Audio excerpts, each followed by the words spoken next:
At the edge of an international border, at the edge of the Pacific, at the edge of innovation, community, education, and discovery, you're listening to At the Edge of It All, a University of San Diego podcast where USD experts speak on topics and stories that impact you and the broader community.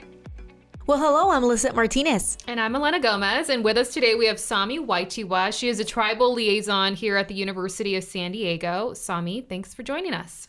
Nakwang talungva na Sahmie Wytewa yan matiwa. My name is Sahmie Wytewa, here as the tribal liaison within the Center for Inclusion and Diversity. Wonderful. Well, we'd like to start a little bit more and talk about your role as a tribal liaison. What does that look like? Can you share a little bit more about what that means here at the University of San Diego?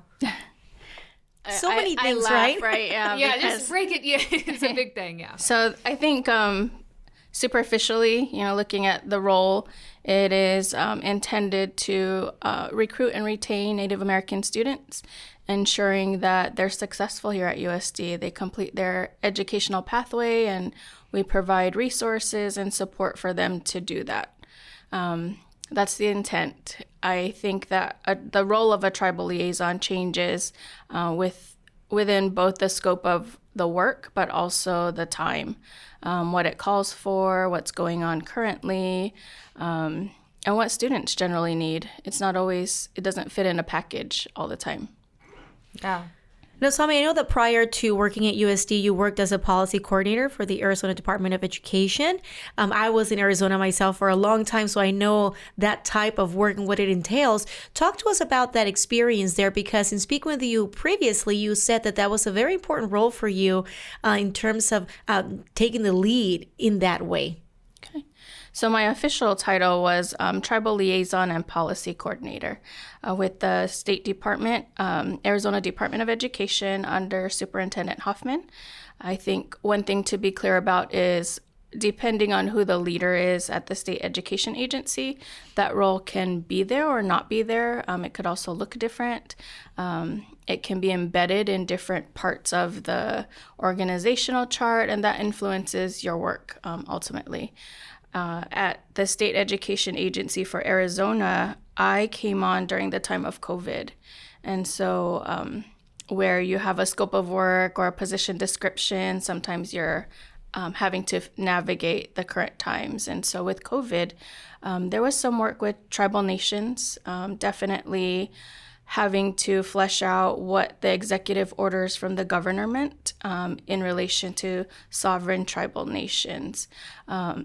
Being the conduit or the communicator between tribal nations and our state education agency, but also really working hard with our policy development and government relations team, our communications team, and then a lot of administrative supervisors and program department heads, helping them to also understand how to respond to LEAs or school districts who are asking, what's the difference if I'm on public land or tribal land, but we're a public education institution? What does that mean for tribally controlled grant schools and Bureau of Indian Education? So there's a lot of communication between agencies and internally through all our programs and departments, and then administratively making sure that we were speaking correctly, and having tribes at the table to also share their current experiences with COVID, their impacts of the pandemic, and hear how they were advocating, but then also how we could support them in that or this time, because COVID is still very much here. Absolutely. Mm-hmm. What was your experience in that function of your career, and how did that experience lead you to where you're at today here at USD? Okay. I think it kind of closed the loop on a lot of things for me related to my educational journey in leadership. I started out in the classroom. Well, before that, I've had all kinds of different jobs leading up to it, but always working with kids and community.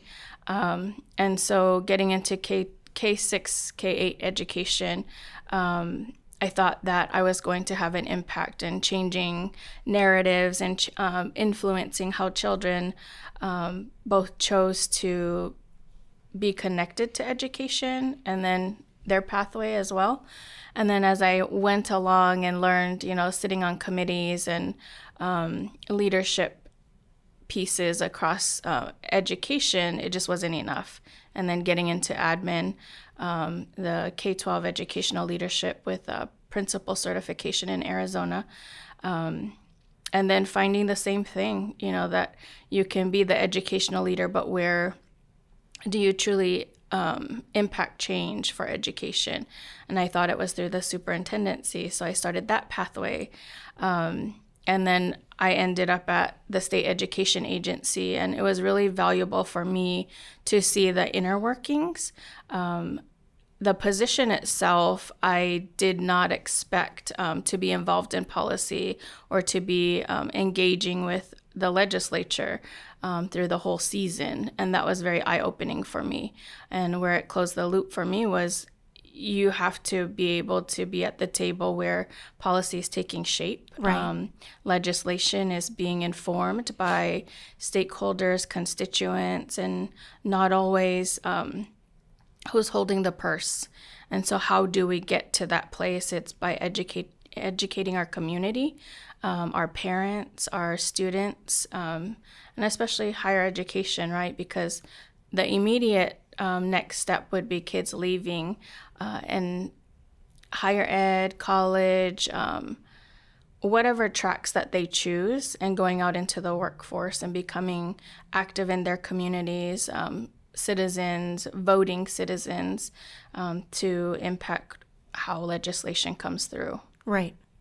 And were you working close to where your family is? I know your family, you're a part of the Hopi tribe from the village of Misongavie in Second Mesa, Arizona.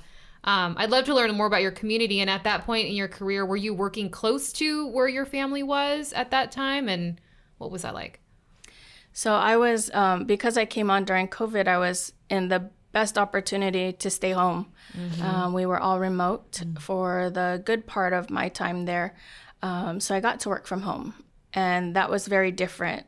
But we had I think had been in the pandemic for about almost a year when I started working with ADE. And so had learned different ways of facilitating conversations, engaging, communicating, and then also working through the challenges that we know exist when you can't be in person. You're not reading body language. You're not getting a true sense of how people are responding to what you have to say, and working through all of that. So I was able to work right out of my home in the village of Misongavie. Good pronunciation. Thank you. She's had a little practice. I was able to be in community, but we were still very disconnected. There was limited movement. We had security at either ends of our villages, and there's 12 villages in one community. And so every village that receives funding, they call them H13 funds at home, they decide how to use that money. And for the sense of protection over their villages and their members, that was one of the ways that they used funds, was to have security at either end, to know who was coming and going. It was really difficult. And so I got to work from home. I got to at least see my mom. There was a lot of community efforts going on, so engaging in the best ways that we all could with safety and assuring security for our community, and being a part of leadership programs through nonprofits. I continue to do my work in a more creative way, both at the community grassroots level and then also with ADE. Right. Tell us a little bit about your story. Why are you so passionate about education, higher education, obviously now as your new role here at the University of San Diego? We always like to hear people's backstories because we think that, knowing where they come from and, and how they got here is so important for so many of us listening in, right? We can always learn so much from each other. So what makes you you? Thank you for asking. I remember my earliest memory of education would be Head Start, if anybody's familiar. Mm-hmm. It's a very big program across the nation, but also in tribal communities. My mom was a teacher, And I remember walking with her in the snow to school. It's about not quite a mile, but at that time there wasn't a clear trail or a roadway or a pathway, and it was the winter, and we were walking from our house through our field. Have a really nice big field outside of my mom's house, across there to the highway, and we had to cross between the fence line, and so we'd get through, and I was a tiny thing, cross the roadway, go through another fence line, and then take a trail through the back to get to the school. And walking in and taking off your coat, there were always a lot of so'os and gia'as, grandparents and aunties of sorts, that were also teachers or cooks or facilities and bus drivers. And because my mom worked there, we had to be there earlier.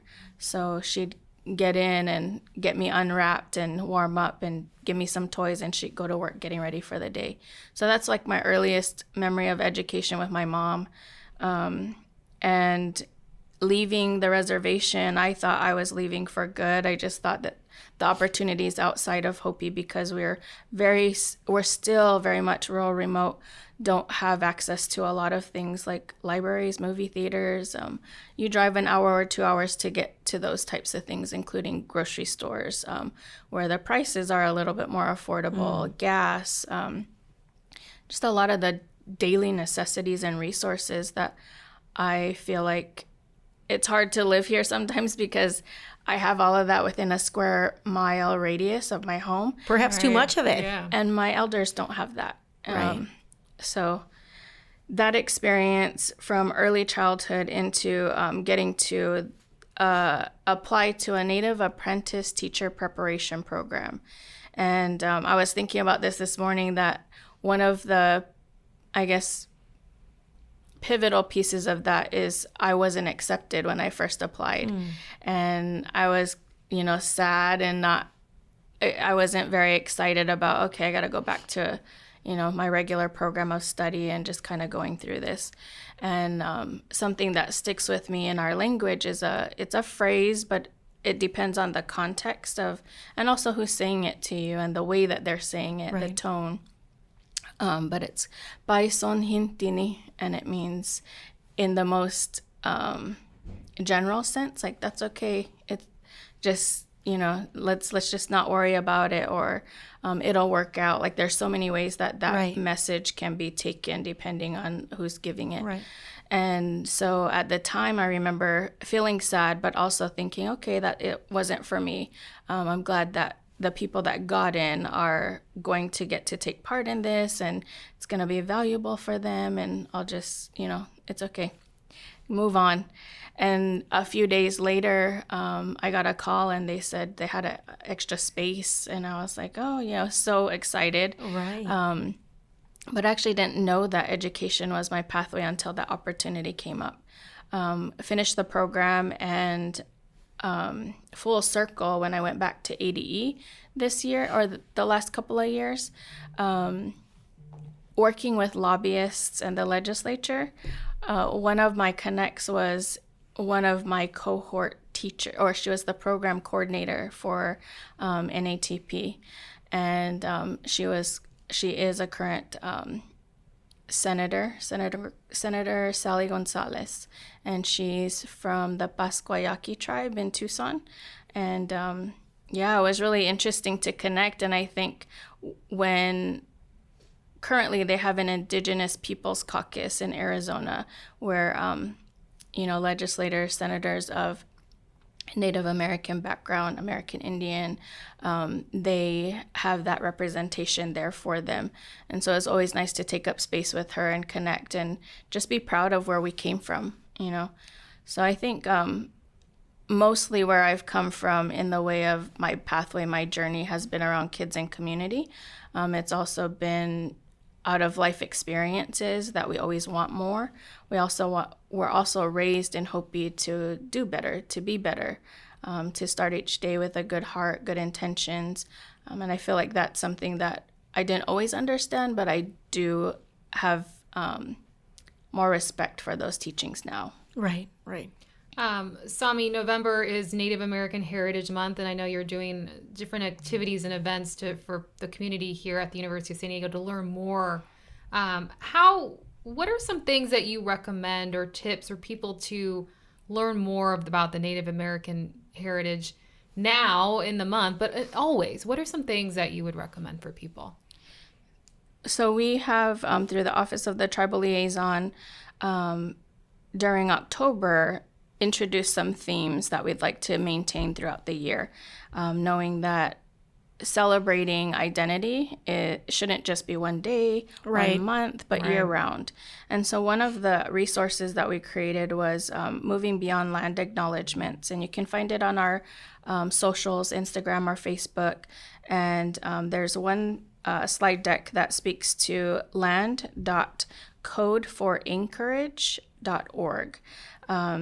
And when you bring that website up, you can put in the zip code wherever you're at. Let's say you and your family are taking a trip, Right. or you're here at USD and your home is in another state or even another country. You can put in your zip code, and it'll auto-generate a list of the first people, indigenous peoples to that land, tribal nations. Oh, that's fantastic. Yeah, that's very cool. And so we've been encouraging people through different activities that we've been hosting to utilize that website and then do their own research, search for whatever tribes come up and how you can either connect to cultural resources locally, whether that's museums, cultural resource centers. And for those people that want some more, there are people that are looking to research or to be more grounded in where these places are and who the people are. I think it's always respectful to reach out to those tribal nations. They do have cultural advisory boards. They also have cultural preservation offices that might have information that tells you how to go about that in the most delicate way, where you want to be genuine, but Right. you also don't want to be disrespectful. Correct. And if you're not quite to that point, we also encourage you, once you know the land that you're on, to be a thought partner, to engage in community, to be an informed ally, and to shop local vendors. So many times or so often, I think what really came to light during the pandemic was that many tribal nations and communities, they don't have a lot of economic development, but they do have art. They do have this sense of identity through the ways that they create, the ways that they are makers. And so, food vendors got shut down, artists, whether that was visual or physical artists, they just couldn't do those things. And so some nonprofits and some community organizations stepped in to support them through whatever federal funding or nonprofit dollars that they could target to those areas.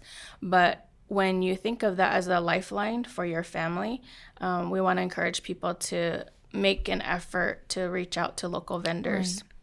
Well, Sahmie, I know that you are a big believer in the universe, and we are certainly happy that the universe has brought the three of us together here, and hopefully those listening took away something important from your story in this conversation. Yeah, thank you so much for being with us. And if you like this episode, be sure to subscribe to catch our next one.